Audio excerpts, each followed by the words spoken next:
गंजामुळे होणारे वार्षिक 12 लाख रुपये कोटींचे नुकसान रोखण्यासाठी राष्ट्रीय स्टेनलेस स्टील धोरण आणि राष्ट्रीय गंज प्रतिबंधक अभियानाची उद्योगाची मागणी. मुंबई 1 जुलै. गंजामुळे कोरोजन देशाच्या अर्थव्यवस्थेला दरवर्षी सुमारे 12 लाख रुपये कोटींचा फटका.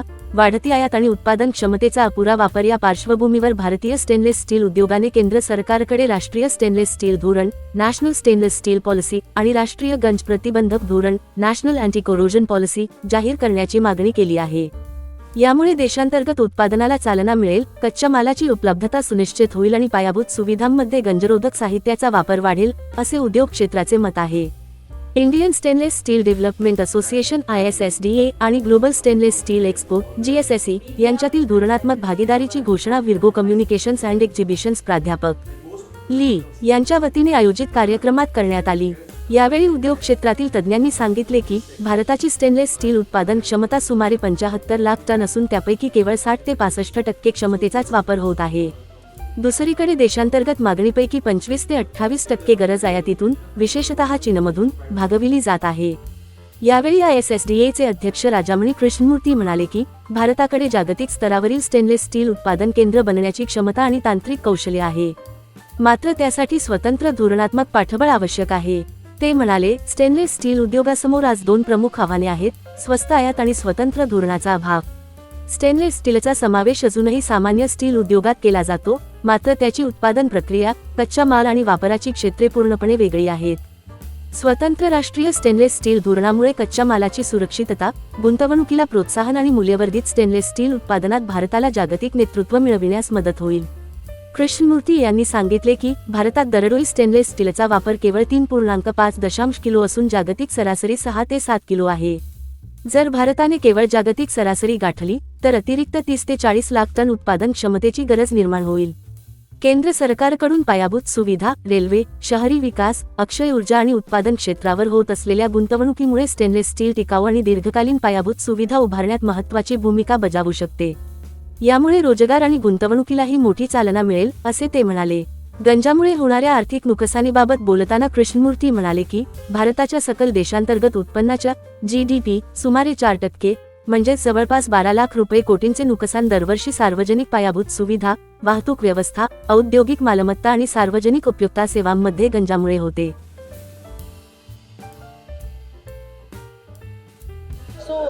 As you all know, GSSE is a Global Stainless Steel Expo, and we have this dedicated event to serve the stainless steel sector, to bring all the stakeholders together and increase, bring them together to see how they can really increase their business, how they can interact with global and national user industry, and also how can we impart knowledge.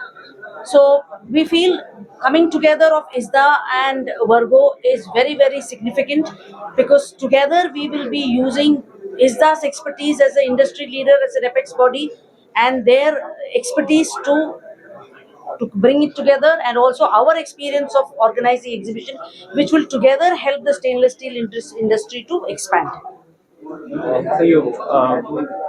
See, one of the reasons for partnering with Virgo is Virgo is capable. There are strengths and weaknesses of someone. So Virgo is capable of creating an infrastructure for people to participate. Our strength is to curate that with our knowledge, and we can bring international players here, because we are the official representative of Nickel Institute, Molybdenum International Molybdenum Association.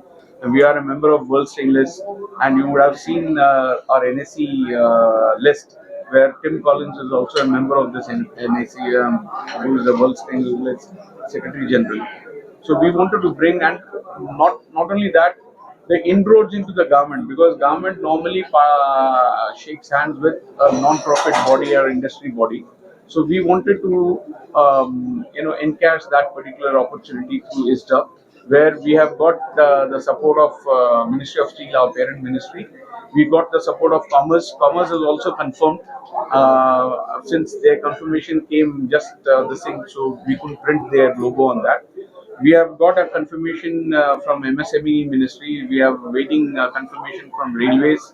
We are waiting confirmation from Delhi Metro. We are waiting confirmation from PWD and Urban Affairs. So we wanted to make it a total government supported event with their, because we'll be calling all the user industry like NHAI, who are the major users like railways, MMRDA, MADA. Then all these people will be coming for this exhibition as a user industry. So that is our plan. And not only that, we also planning to bring overseas buyers to EPC, and we are planning to do a reverse buyer seller meet on the proposed event. So we are doing our efforts, and the rest we leave it to the Almighty, how it shapes up. This it is the second producer of steel, as we know, right? No, we are the third largest producer of steel.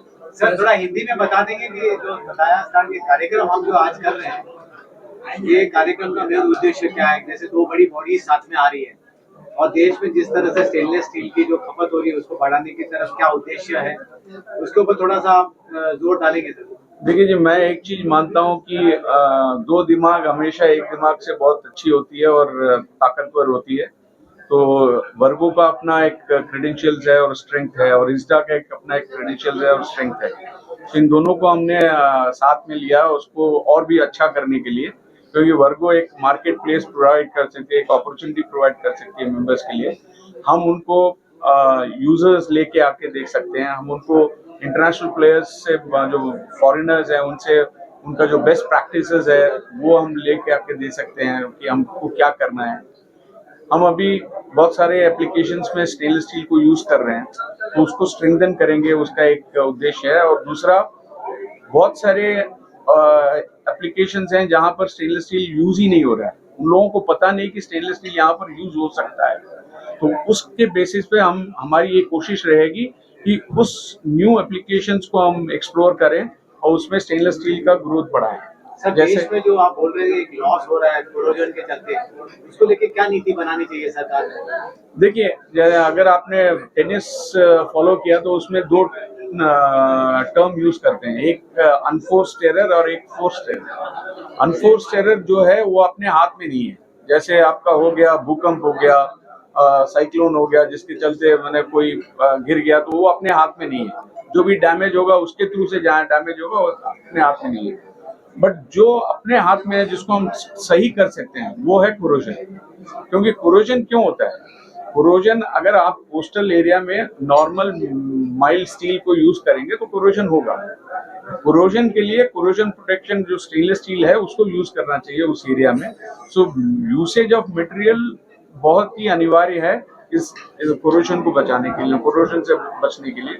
और दूसरी बात यह है कि 12 लाख करोड़ अपना infrastructure का investment budget allotted हुआ है और 12 लाख करोड़ अपना कोरोजन लॉस है। तो ये ऐसा हो गया कि बैलेंस शीट एक जगह एसेट हो गया, एक जगह लायबिलिटी हो गया पूरा। अनिता जी ये बताएंगे कि ये इसका के साथ जीएसएससी साथ में आ रहे हैं, तो उससे ये फ्रेमवर्क में क्या बनेगा कि दोनों के ये बॉडीज के साथ में आने में जीएसएससी को देश में किस तरह के जो यूजर्स हैं, जो कंपनियां हैं, उसको लाने का एक बहुत बढ़िया प्लेटफॉर्म होगा। यस, सी जीएसएससी ऑलरेडी एक प्लेटफॉर्म बन गया है। अभी हमको प्लेटफॉर्म को स्ट्रेंथन करना है, और वो प्लेटफॉर्म को स्ट्रेंथन इसलिए करने के लिए जो इस्दा का जो सपोर्ट हमको मिला है वो एक बहुत स्ट्रॉन्ग पार्टनरशिप होगा। उनका जो मार्केट इंटेलिजेंस और उनका जो लीडरशिप और इंफॉर्मेशन नॉलेज जो उनके पास है कि ग्लोबली क्या टेक्नोलॉजी आ रहा है और इंडिया में क्या लैकिंग है, इंडिया को स्टेनलेस स्टील का कंजम्पशन बढ़ाने के लिए क्या करना चाहिए, तो वो इंटेलिजेंस जब आएगा हम अपने प्लेटफॉर्म को यूज करेंगे उसके सोल्यूशन ढूंढने के लिए, and all the stakeholders को साथ में लेके आने के लिए, इवन गवर्नमेंट को साथ में लेके आएंगे। इंटरनेशनली अगर इतने सारे लोग अगर इंडिया में आएंगे, सारे पार्टिसिपेंट्स वहाँ पे हैं, तो गवर्नमेंट को भी एक फोरम मिलेगा कि हमको भी एक फोरम मिलेगा, गवर्नमेंट को लेके आके उनसे बात कर सकते हैं। सो वो एक बहुत स्ट्रॉन्ग पार्टनरशिप हम दोनों अपने अपने एक्सपर्टीज लेके आके करेंगे। और कैपिटा खपत बढ़ाने की तरफ ये एक कदम है। बिल्कुल है, हम लोग साथ में मिलके सारे इंडस्ट्री, जैसे सर ने बोला अभी कि जो सेक्टर यूज नहीं कर रहा है उनके लिए हम लोग छोटे छोटे इवेंट्स करेंगे, वहां जाके अंडरस्टैंड करेंगे। सी जीएसएससी एक बड़ा प्लेटफॉर्म है, पर हम साथ में बहुत सारी ऐसी चीजें करेंगे जहां पे हम कंजम्पशन को इंक्रीज करने के लिए जो भी एक्टिविटी चाहिए होगा, जो सेक्टर में जाके उसका इंफॉर्मेशन देना होगा या एक्टिविटी करना होगा, वो हम लोग साथ में करेंगे। एक आखिरी सवाल सरकार से क्या चाह रहे हैं? Pardon? आखिरी सवाल सरकार से आप क्या चाहते हैं लास्ट? सरकार से सरकार से क्या चाहे? सरकार से हम यही चाहते हैं कि हमें एक लेवल प्लेइंग फील्ड प्रोवाइड करे, ताकि जो उनका एस्पिरेशंस है विकसित भारत और आत्मनिर्भर भारत और मेक इन इंडिया इनिशिएटिव, ये सब तभी मुमकिन है जब आप डोमेस्टिक प्लेयर को बढ़ावा दोगे और डोमेस्टिक प्लेयर को फॉरेन इंपोर्ट से बचाओगे। Thank you. I'm Anil Wankhede. I'm Deputy CEO, MHADA, Government of Maharashtra. Sir आज की पार्टनरशिप जो हुई है वो कितना योगदान देगी स्टील इंडस्ट्री में? स्टील इंडस्ट्री का रोल बहुत इम्पोर्टेंट है। जहाँ से मैं आता हूँ अभी MHADA, हम 2,05,000 करोड़ के प्रोजेक्ट का अभी टेंडर किया है। उसमें सीमेंट स्टील एक बहुत इम्पोर्टेंट फैक्टर है, वो उसका यूज़ होगा। अभी आज के मीटिंग के बाद इंडस्ट्री सेक्टर ने ये थोड़ा प्लान करना चाहिए कि उनका स्टेनलेस स्टील का यूज़ इस सारे कंस्ट्रक्शन में कैसे होगा। तो उस बारे में इनका कोई प्लेटफॉर्म तैयार होगा, गवर्नमेंट के लेवल पे भी इसका डिस्कशन होगा। तो ज़्यादा से ज़्यादा स्टेनलेस स्टील का यूज़ कैसे हो सकता है, इसके बारे में कोशिश होगी। सर जैसे कि आज बताया गया कि काफ़ी पॉलिसीज में चेंजेस लाने की ज़रूरत है और वो लाने से काफ़ी कॉस्ट कम होएगा और इंडिया में इंपोर्ट करने की ज़रूरत नहीं पड़ेगी, हम इंडिया में बना पाएंगे। जी, इसमें स्टेनलेस स्टील या सीमेंट या इस सारे मटेरियल में जो कंपटीशन होता है बाहर के कंपनी के साथ होता है, चाइना या बाकी जो कंट्रीज है उनका प्रोडक्शन कॉस्ट काफ़ी कम होता है। उसके बहुत सारे कारण हैं जिसकी वजह से उनका जो कॉस्ट कम होता है, इसलिए उनका इंपोर्ट कॉस्ट भी कम होता है। तो गवर्नमेंट के लेवल पे भी अभी काफ़ी डिस्कशन हो रहा है कि ये जो इंटरनेशनल कंपटीशन है, इसको हम हमारे जो वेंडर्स है उसको एट पार कैसे लाया जाए, जिसकी वजह से यहाँ इंडिया में जो स्टील प्रोडक्शन होगा, इस सारे इंडस्ट्रीज को कैसे सपोर्ट दिया जाए और कैसे कॉस्ट कॉम्पिटिटिव हो, उसके बारे में काफ़ी सारी strategies government of India level पे हो रही है और उसकी वजह से इंडस्ट्री को बहुत फ़ायदा होगा। My expectation from the events are about cost competitiveness of the product. This product, there is no doubt it is very useful and very, very important that in the coastal climate, such material should be used. However, the competitiveness of this product is required to be looked into, and in case some sweetener are to be infused by government, I think that also should be done so that the indigenous product will be given more important, and most of the project, infrastructure project are going to use this product. Thank you.